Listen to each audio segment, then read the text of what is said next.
Hi, it's Carol. I wanted to show you some keyboard shortcuts that are used with data entry. The first one I wanted to show you is if you look at the headers on here, I've got business type as a header. I want to put another heading underneath there. So in the same cell, but underneath it, so like I want to create a new line. Normally when you've finished typing and you press enter, it just moves you to the next cell. So what you can do once you've finished typing business type is hold Alt down and press enter, and that actually moves you underneath in the same cell, creates a new line. And what I could do if I wanted to is make the font smaller for this subheading underneath. So I'll decrease that using the decrease font size button and type in there open brackets include all services close brackets and enter. So that's created a new line in the same cell, quite useful. Another thing that is a really useful shortcut if you're using data entry, if you're typing a lot of data, if you have a column that has the same data in it, so hairdresser, hairdresser/salon, etc., as it starts to grow, there's various things you can do to save you having to type that information out again. One is control and the single quote. That brings the text from the cell above, whatever that is. So if I just get rid of that, the control key and the single quote basically duplicates the text above. Another thing you can use is the Alt key and the downward arrow. And Excel is clever enough to look above in that column, filter and list in like a drop down list all the entries that you can choose from. So yeah, this is only like seven rows long, but if you're working with hundreds of rows, imagine how useful this would be. And then you would just choose the one you want, and that was Alt and the downward arrow, and you could choose whatever entry you wanted. So there's a couple of little shortcuts for you.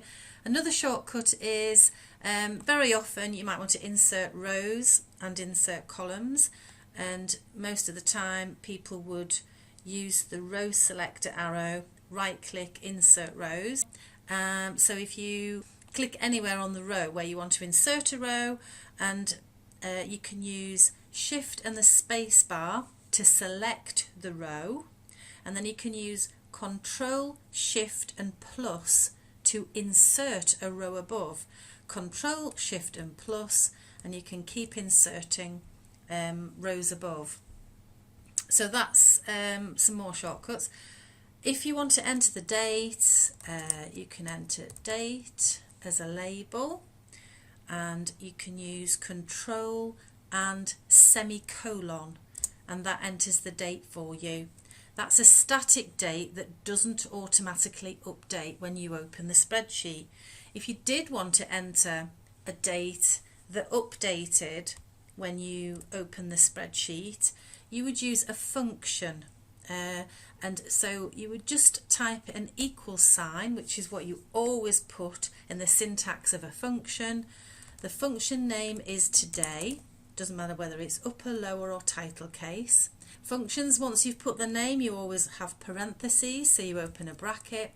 And because we just want to use this as simple today's date and for it to automatically update, it's just closed bracket. We don't put anything inside of it, it's nothing fancy.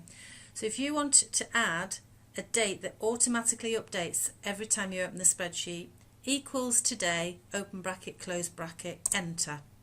And that date will update every time I open the spreadsheet. You can, if you want, change the formatting of the date in the home menu. On the formatting drop down box, you've got short date and long date, so you could actually change the date formatting. Well, I think that's all for now. There's only one other thing I want to do. I want to change my formatting on the date to match the formatting on my headers. So I could go on to the date cell and change it manually, or I could pinch the formatting that I want by clicking on the cell and using Format Painter. If you click onto Format Painter, your pointer changes to a little paintbrush, and then if you clicked onto the cell you want to apply that formatting to, it changes the formatting for you. That works throughout all the Microsoft Office applications. I hope this has been helpful for you. Enjoy your day.